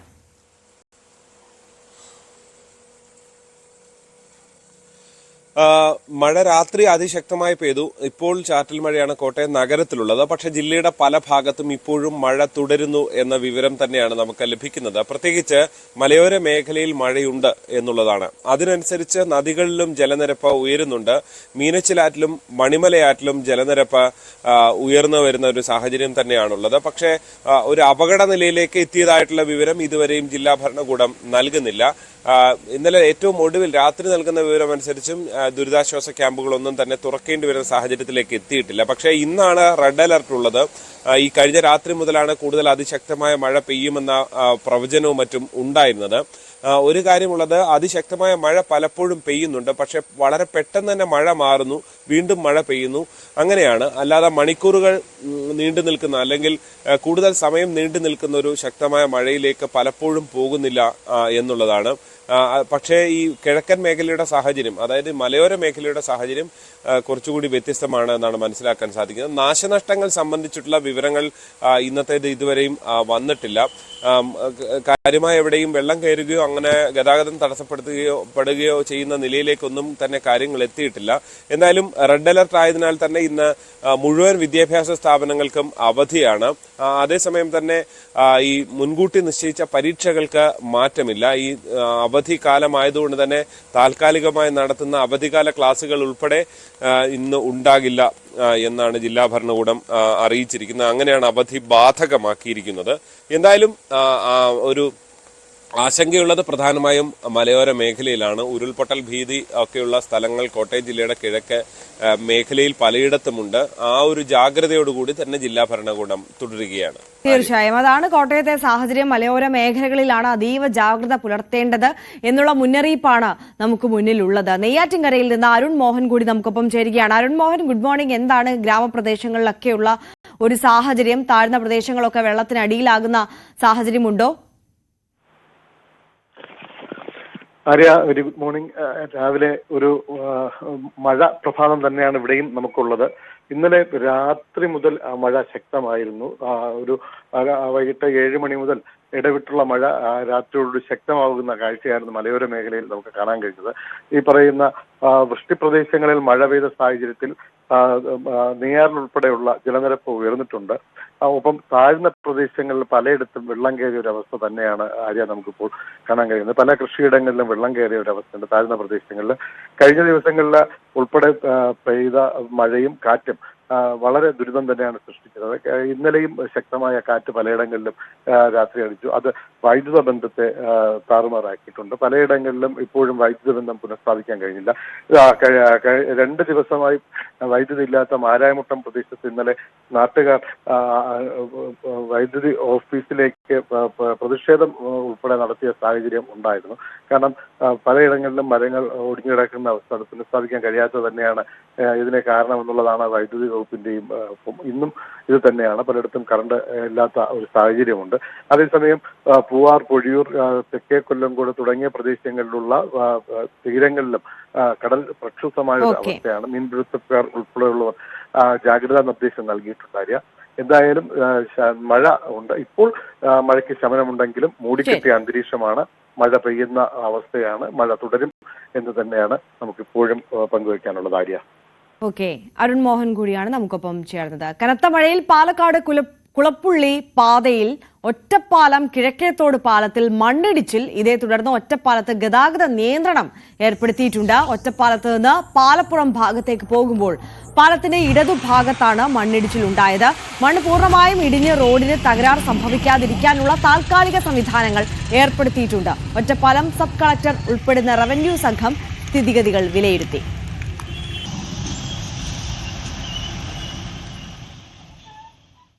സംസ്ഥാനം അതീവ ജാഗ്രതയിലാണ്. 11 ജില്ലകളിലാണ് റെഡ് അലർട്ട് മുന്നറിയിപ്പ് ഇപ്പോൾ ഉള്ളത്.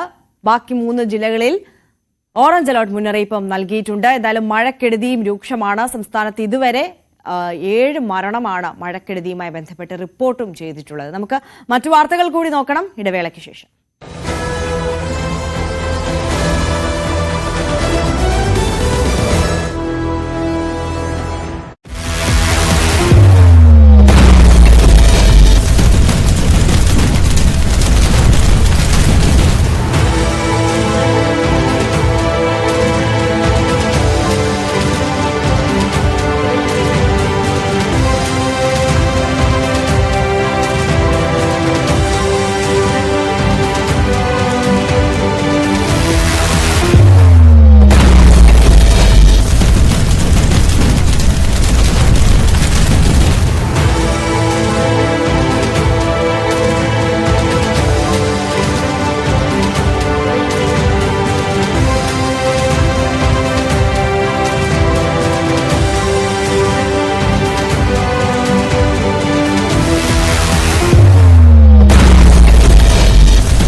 മടങ്ങിയെത്തുമ്പോൾ നിലമ്പൂരിൽ ഉപതെരഞ്ഞെടുപ്പിൽ സ്ഥാനാർത്ഥി പ്രഖ്യാപനത്തിലേക്ക് കടക്കുകയാണ് മുന്നണികൾ. എം സ്വരാജിനോട് നിലമ്പൂരിൽ മത്സരിക്കാൻ പിണറായി വിജയൻ നിർദ്ദേശിച്ചെന്നാണ് സൂചന. നാളെ ചേരുന്ന CPM സംസ്ഥാന സെക്രട്ടേറിയറ്റ് യോഗത്തിൽ LDF സ്ഥാനാർത്ഥിയുടെ കാര്യത്തിലും ധാരണയാകും. UDF സ്ഥാനാർത്ഥി പട്ടികയിൽ ആര്യാടൻ ഷൌക്കത്തിനാണ് മുൻതൂക്കം. എന്നാൽ ഉപതെരഞ്ഞെടുപ്പിൽ മത്സരിക്കുന്ന കാര്യത്തിൽ BJPയിൽ ഭിന്നതയുണ്ട്. കോർ കമ്മിറ്റി യോഗത്തിലാണ് നേതാക്കൾ വ്യത്യസ്ത നിലപാടെടുത്തത്. ഉപതെരഞ്ഞെടുപ്പിൽ മത്സരിക്കേണ്ടതില്ലെന്ന നിലപാട് രാജീവ് ചന്ദ്രശേഖർ കോർ കമ്മിറ്റി അറിയിച്ചു. എന്നാൽ മത്സരിച്ചില്ലെങ്കിൽ വലിയ രാഷ്ട്രീയ വിവാദമുണ്ടാകുമെന്ന് എതിർവിഭാഗം നേതാക്കൾ നിലപാടെടുത്തു. അതേസമയം ഉപതെരഞ്ഞെടുപ്പ് വിജ്ഞാപനം ഇന്ന് പുറത്തിറങ്ങും. CV അനുമോദ് മലപ്പുറത്ത് നിന്നും ഡാൻ കുര്യൻ തിരുവനന്തപുരത്ത് നിന്ന് നമുക്കൊപ്പമുണ്ട്. ആദ്യം CV അനുമോദിലേക്കാണ്. അനുമോദ്, എന്താണ് ഇപ്പോൾ നമുക്കറിയാം മഴയിൽ ഇങ്ങനെ വിറങ്ങലിച്ച് നിൽക്കുമ്പോഴാണ് ഉപതെരഞ്ഞെടുപ്പ് ചൂടിലേക്ക് കേരള രാഷ്ട്രീയം കടക്കുന്നത്. വലിയ പിരിമുറുക്കത്തിലാണ് ഇടത് വലത് മുന്നണികളൊക്കെ ഉള്ളത്. സ്ഥാനാർത്ഥി ആര് എന്നറിയാനുള്ള ആകാംക്ഷ എല്ലാവർക്കും ഉണ്ട്. ഏകദേശം ഒരു തീരുമാനത്തിലേക്ക് ഇരു മുന്നണികളും എത്തിയിട്ടുണ്ട് എന്നുള്ളതാണ് ധാരണ. എന്താണ് നിലമ്പൂരിൽ ഇപ്പോൾ നടക്കുന്ന ചൂടേറിയ ചർച്ചകൾ, നിരീക്ഷണങ്ങൾ?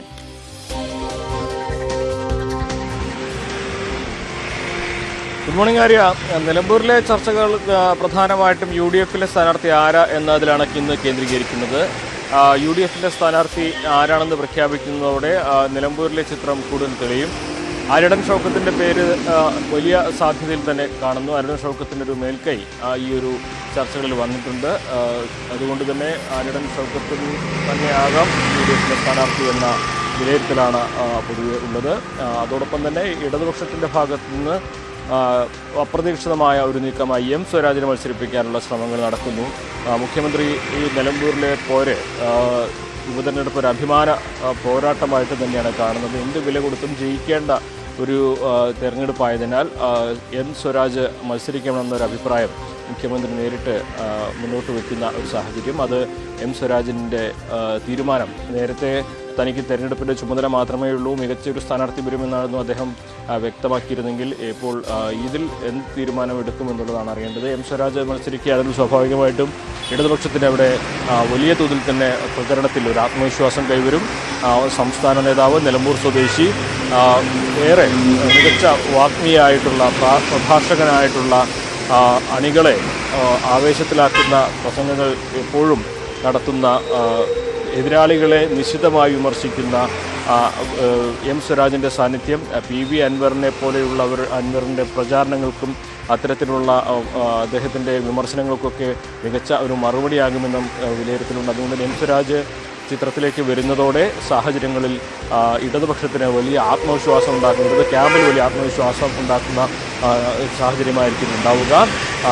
അതിനു പുറമെ നേരത്തെ പല സ്വതന്ത്രരുടെ പേരുകൾ ഇടതുപക്ഷം ആലോചിക്കുന്നുണ്ടെങ്കിൽ എം സ്വരാജിന്റെ പേര് ഉയർന്നു വരുന്നതുവരെ ചർച്ചകൾ അതിലേക്ക് കേന്ദ്രീകരിക്കുകയാണ്. എം സ്വരാജ് ഇതിന് തയ്യാറാകുമോ ഇല്ലയോ എന്ന ചോദ്യമാണ് ഉയരുന്നത്. അതേസമയം നേരത്തെ സൂചിപ്പിച്ച UDF ക്യാമ്പിൽ GF ജോയി, ആരോൺ ഷൗക്കത്തിന്റെ 2 പേരുകൾ ആണ് അവസാന ഘട്ടത്തിലുമുള്ളത്. അതിൽ ആരോൺ ഷൗക്കത്തിന് മേൽക്കൈയുണ്ട് എന്ന തരത്തിൽ തന്നെയാണ് UDF ക്യാമ്പിൽ നിന്നുള്ള വിവരങ്ങൾ. നിലമ്പൂർ സ്വദേശിയാണ് അദ്ദേഹം. ദീർഘകാലം നിലമ്പൂർ കേന്ദ്രീകരിച്ച് രാഷ്ട്രീയ പ്രവർത്തനം നടത്തുന്നു. ആരോൺ ഷൗക്കത്തിന്റെ മകൻ എന്ന മേൽവിലാസം തുടങ്ങി ഒട്ടനവധി ഘടകങ്ങൾ അദ്ദേഹത്തിന് അനുകൂലമായിട്ടുണ്ട്. അതുകൊണ്ട് തന്നെ ഈ ആരോൺ ഷൗക്കത്തിന്റെ സ്ഥാനാർത്ഥിയായിട്ടുള്ള പ്രഖ്യാപനം ഉണ്ടാകുമെന്ന പ്രതീക്ഷ തന്നെയാണ് UDFിലെ വലിയ ഒരു വിഭാഗവും പങ്കുവയ്ക്കുന്നത്. BJP ആകട്ടെ അവരുടെ സ്ഥാനാർത്ഥി ചർച്ചകൾ ഇപ്പോഴും തുടങ്ങിയിട്ടില്ല എന്ന് തന്നെ വേണം പറയാൻ. BJP തെരഞ്ഞെടുപ്പിൽ മത്സരിക്കാതെ മാറി നിൽക്കുന്നൊരു സാഹചര്യം തള്ളിക്കളയാനാകില്ല. എന്തിനാണ് ഈ ഒരു ഉപതെരഞ്ഞെടുപ്പിൽ മത്സരിക്കുന്ന ചോദ്യം പാർട്ടി ഉയർത്തുന്നുണ്ടെങ്കിലും നിലമ്പൂരിൽ അങ്ങനെ മാറി നിൽക്കുകയാണെങ്കിൽ അത് വോട്ട് കച്ചവടത്തിന് വഴിയൊരുക്കുമെന്ന വിവാദം അല്ലെങ്കിൽ അതിനുള്ള ആരോപണങ്ങൾ ഇപ്പോൾ തന്നെ ഉയരുന്നുണ്ട്. പാർട്ടിയുടെ പ്രവർത്തകരെ സംബന്ധിച്ച് അത് വലിയ തോതിൽ തന്നെ മറുപടി പറയേണ്ടതായ സാഹചര്യം വരും. നിലമ്പൂരിൽ 12,000-ലധികം വോട്ട് BJPക്കുണ്ട്. സ്വാഭാവികമായിട്ട് ഈ വോട്ട് എവിടേക്ക് പോകുന്നു അല്ലെങ്കിൽ എവിടെ പോൾ ചെയ്യുന്നു എന്നുള്ളത് വലിയ ഒരു മറ്റു വിവാദങ്ങൾക്ക് വഴിയൊരുക്കും. അതുകൊണ്ട് തന്നെ BJPയുടെ തീരുമാനം വരേണ്ടത് അങ്ങനെയാണെന്നും നവ്യ ഹരിദാസിൻ്റെ പേരാണ് നിലമ്പൂരിൽ നേരത്തെ പറഞ്ഞു കേട്ടിരുന്നത്. രശ്മിനാഥിൻ്റെ പേരും BJPയുടെ ഈസ്റ്റ് ജില്ലാ അധ്യക്ഷനായ രശ്മിനാഥിൻ്റെ പേരും ചർച്ചകളിൽ സജീവമായിട്ട് ഉയരുന്നുണ്ട്. അത്തരത്തിൽ വിവിധ പേരുകളിൽ ചർച്ചകൾ ഇപ്പോഴും സജീവമായി തുടരുകയാണ്. UDFിൻ്റെ സ്ഥാനാർത്ഥി ചിത്രമാണ് ഇതിൽ ഏറ്റവും പ്രധാനം. UDFിനെ ഏറെ പ്രതീക്ഷയുള്ള മണ്ഡലത്തിൽ UDFിൻ്റെ സ്ഥാനാർത്ഥിയായി ആരോൺ ഷൗക്കത്തിൻ്റെ പേര് പ്രഖ്യാപിക്കും എന്നൊരു പ്രതീക്ഷ തന്നെയാണ് UDFിലെ വലിയ ഒരു വിഭാഗം പങ്കുവയ്ക്കുന്നത്. ഇന്ന് ഉച്ചയ്ക്ക് മുമ്പായിട്ട് സ്ഥാനാർത്ഥി പ്രഖ്യാപനം ഉണ്ടാകുമെന്ന വിലയിരുത്തലാണുള്ളത്. അതേസമയം PV അൻവർ സജീവമായിട്ട് തന്നെ UDFിൻ്റെ ഒപ്പം പ്രചരണ രംഗത്തുണ്ട്. ഇന്ന് അദ്ദേഹം മാധ്യമങ്ങളെ കാണുമെന്നും അറിയിച്ചിട്ടുണ്ട്. അതാണ് നിലമ്പൂരിലെ ഒരു സാഹചര്യം. CV അനുമോദാണ് പങ്കുവച്ചത്. ഡാൻ കുര്യൻ കൂടിയുണ്ട് തിരുവനന്തപുരത്ത് നിന്ന്. Dan, good morning. ഇപ്പോൾ നമുക്കറിയാം സെമി ഫൈനലാണ് നിയമസഭാ തെരഞ്ഞെടുപ്പിന് മുന്നോടിയായിട്ടുള്ള. അതിനപ്പുറം LDFിനെ സംബന്ധിച്ച് വലിയൊരു അഭിമാന പ്രശ്നം കൂടിയാണ് PV അൻവർ ഉയർത്തിയ അല്ലെങ്കിൽ തുടുത്തുവിട്ട ആ യുദ്ധങ്ങൾ, ആ ശരങ്ങൾക്ക് മുമ്പിലൊക്കെ ജയിച്ചു കാണിക്കേണ്ട ഒരു അഭിമാന പ്രശ്നം കൂടി LDFിന് മുന്നിലുണ്ട്. ഈ സാഹചര്യത്തിൽ സ്ഥാനാർത്ഥി നിർണയം അത്രത്തോളം പ്രധാനപ്പെട്ടതാണ്. നാളെ നടക്കാൻ പോകുന്ന സംസ്ഥാന സെക്രട്ടേറിയറ്റിൽ ഒരു ധാരണയിലേക്ക് എത്താൻ കഴിയുമെന്നാണ് പ്രതീക്ഷിക്കുന്നത്. ഈ സ്വരാജിനുള്ള മുൻതൂക്കം അത് എത്രത്തോളമാണ്? മുഖ്യമന്ത്രി അത്തരത്തിൽ ആവശ്യപ്പെട്ടിട്ടുണ്ടെങ്കിൽ ആ തീരുമാനത്തിൽ പിന്നീട് ഒരു മാറ്റം ഉണ്ടാകാനുള്ള സാധ്യതയുണ്ടോ?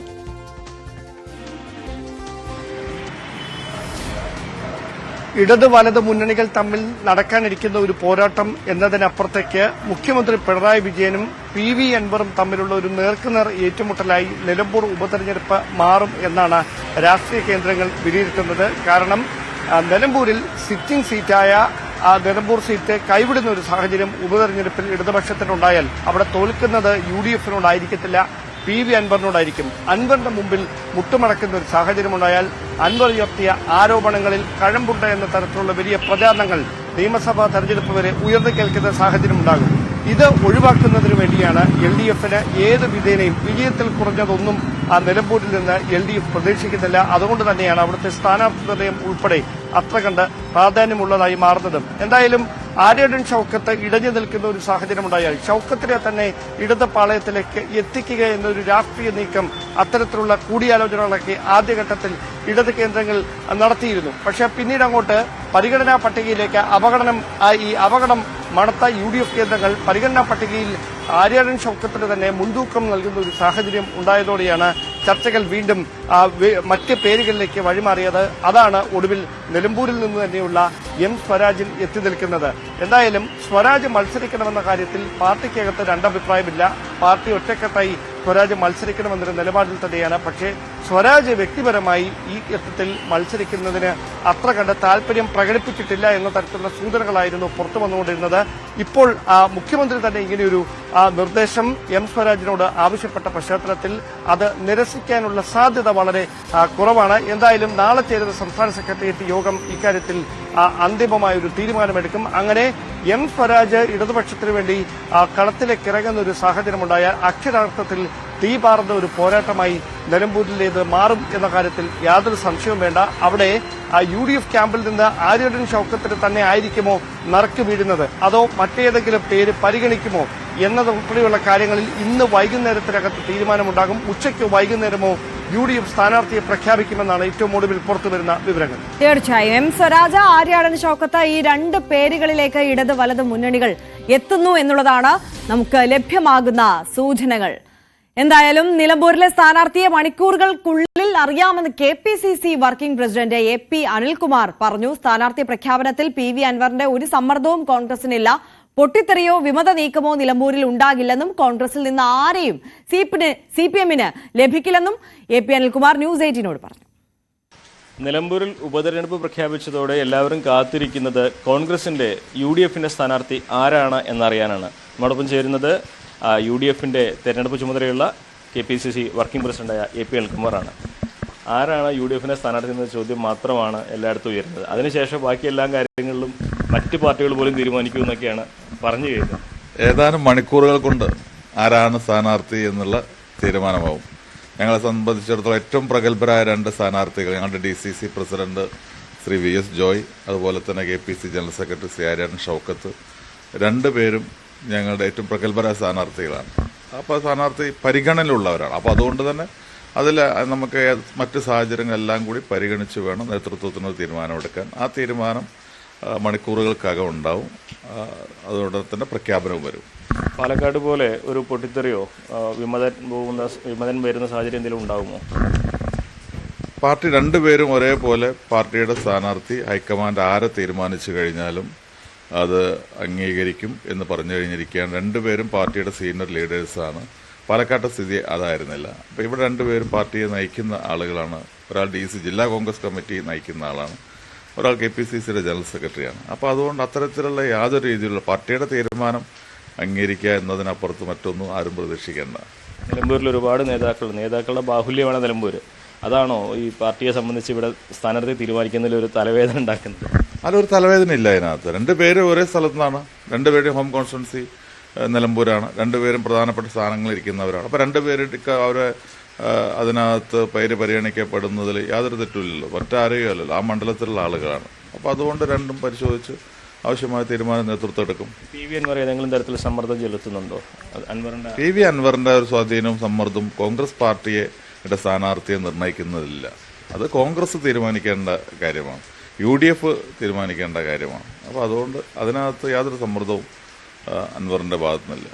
അൻവർ തെരഞ്ഞെടുപ്പിൽ മുഖ്യ ഘടകമാവും തന്നെയാണ് ഇപ്പോഴും വരുന്നത്. അല്ല, UDF-നെ സംബന്ധിച്ചിടത്തോളം ശക്തമായിട്ടുള്ള വേരോട്ടമുള്ള മണ്ഡലമാണ്. അതുകൊണ്ട് തന്നെ അൻവർ ഉൾപ്പെടെയുള്ള എല്ലാവരുടെയും പിന്തുണ ഞങ്ങൾ സ്വീകരിക്കും. ഞങ്ങളെ സംബന്ധിച്ചിടത്തോളം ശക്തമായ കോൺഗ്രസ് വേരോട്ടമുള്ള, മുസ്ലിം ലീഗിനും അതുപോലെ വേരോട്ടമുള്ള, അതുവഴി UDF-ന് ശക്തമായ വേരോട്ടമുള്ള ഒരു നിയോജക മണ്ഡലമാണ്. അതുകൊണ്ട് തന്നെ കഴിഞ്ഞ 2016-ലെയും 2021-ലെയും തോൽവി ആ ഒരു സാഹചര്യം കൊണ്ടുണ്ടായതാണ്. അപ്പോൾ അതുകൊണ്ട് അതോടൊപ്പം തന്നെ പ്ലസ് വരുന്ന വോട്ടുകൾ, അൻവറിൻ്റേത് ഉൾപ്പെടെയുള്ള വോട്ടുകൾ ഞങ്ങളെ സംബന്ധിച്ചിടത്തോളം അതിനെ സ്വാഗതം ചെയ്യും.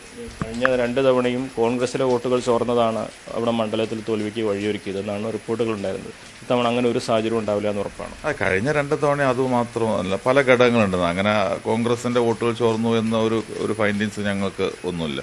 പക്ഷെ പല ഘടകങ്ങളും ഉണ്ടായിരുന്നു. ഇത്തവണ എല്ലാ ഘടകങ്ങളും ഞങ്ങൾക്ക് അനുകൂലമാണ്. അതുകൊണ്ട് തന്നെ നല്ല ഒരു മെജോറിറ്റി ഞങ്ങൾക്ക് ഉണ്ടാവും. ഭവിഷ്യത്ത് സ്വരാജിന്റെ പേരുകളൊക്കെ ചർച്ചയിൽ വരുന്നുണ്ട്. ഞങ്ങൾക്ക് അപ്പുറത്തുള്ള സ്ഥാനാർത്ഥി ആരാന്നുള്ളത് ഞങ്ങളെ സംബന്ധിച്ചിടത്തോളം പ്രശ്നമല്ല. CPM-നെ സംബന്ധിച്ചിടത്തോളം ഇതുവരെ സ്ഥാനാർത്ഥിയായിട്ടില്ല. ഇനിയും അവസാന നിമിഷം വരെ കാത്തിരിക്കും എന്നാണ് പറയുന്നത്. ഞങ്ങളെ സംബന്ധിച്ച് ആ തർക്കമില്ലല്ലോ. അവിടെ CPM-നൊരു സ്ഥാനാർത്ഥിയെ പോലും ഇതുവരെ കണ്ടെത്താൻ കഴിഞ്ഞിട്ടില്ല. ആയേക്കും എന്ന് പറയുന്നതിനപ്പുറത്ത് ഒരു രീതിയിലും സ്ഥായിയായിട്ട് ഒന്നോ രണ്ടോ പേരുകൾ പറയാൻ ഇതുവരെ CPM-നില്ല. കോൺഗ്രസ് ആരും കിട്ടില്ലല്ലേ? അല്ല, ആ ഒരു പ്രതീക്ഷ ഏതായാലും വേണ്ട. കോൺഗ്രസ് ഒറ്റക്കെട്ടായി തെരഞ്ഞെടുപ്പിനെ നേരിടും. എപ്പോഴാണ് പ്രഖ്യാപനം എന്നുള്ള? ഞാൻ പറഞ്ഞ മണിക്കൂറുകൾക്കകം തെരഞ്ഞെടുപ്പ് പ്രഖ്യാപനം ഉണ്ടാവും. ആത്മവിശ്വാസത്തോടെ തന്നെയാണ് UDF ക്യാമ്പ്. ആര്യടൻ ഷൗക്കത്തായാലും VS ജോയി ആയാലും മികച്ച വിജയം ഉറപ്പാണെന്ന് നേതൃത്വം പ്രതീക്ഷിക്കുന്നു. CB അനുമോദ്, മലപ്പുറം. ഉപതെരഞ്ഞെടുപ്പിനുള്ള വിജ്ഞാപനം കൂടി പുറത്തിറക്കിയിട്ടുണ്ട് തെരഞ്ഞെടുപ്പ് കമ്മീഷൻ. ഈ ഘട്ടത്തിൽ അതുകൂടി വരികയാണ്. മറ്റു വാർത്തകളിലേക്ക് കൂടി കടന്നാൽ, വെഞ്ഞാറമൂട് കൂട്ടക്കൊലക്കേസ് പ്രതി അഫാൻ തിരുവനന്തപുരം മെഡിക്കൽ കോളേജിൽ ഗുരുതരാവസ്ഥയിൽ തുടരുകയാണ്. കഴിഞ്ഞ ദിവസം പൂജപ്പുര സെൻട്രൽ ജയിലിൽ അഫാൻ ആത്മഹത്യയ്ക്ക് ശ്രമിച്ചിരുന്നു. ശുചിമുറിയിൽ തൂങ്ങി മരിക്കാനാണ് ശ്രമിച്ചത്. തലച്ചോറിലേക്കുള്ള രക്തയോട്ടത്തെ ഗുരുതരമായി ബാധിച്ച നിലയിലാണ് പ്രതി ആശുപത്രിയിൽ തുടരുന്നത്.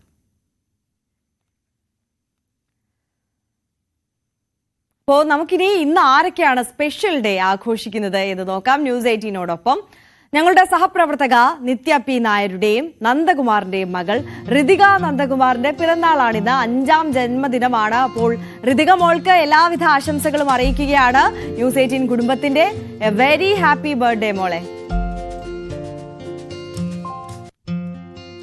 പട്ടാമ്പി കൊടുമുണ്ടയിലെ അഞ്ജലി CS-ന്റെ പിറന്നാളാണിന്ന്. കൊടുമുണ്ട ഗവൺമെന്റ് ഹൈസ്കൂളിലെ 5ാം ക്ലാസ് വിദ്യാർത്ഥിനിയാണ് അഞ്ജലി. അപ്പോൾ ആശംസകൾ അറിയിക്കുകയാണ് അഞ്ജലി മോൾക്ക്. എല്ലാവിധ ആശംസകളും അറിയിക്കുകയാണ് ന്യൂസ് 18 കുടുംബത്തിന്റെ ഭാഗത്ത് നിന്ന്.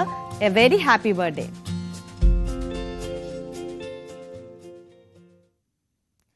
അപ്പോൾ രാവിലെയുടെ സമയം ഇവിടെ അവസാനിക്കുകയാണ്. ഇനി കുറ്റകൃത്യങ്ങളുടെ ലോകത്തെ വാർത്തകൾ കാണാം. പോലീസ് പെട്രോൾ ഇടവേളയ്ക്ക് ശേഷം.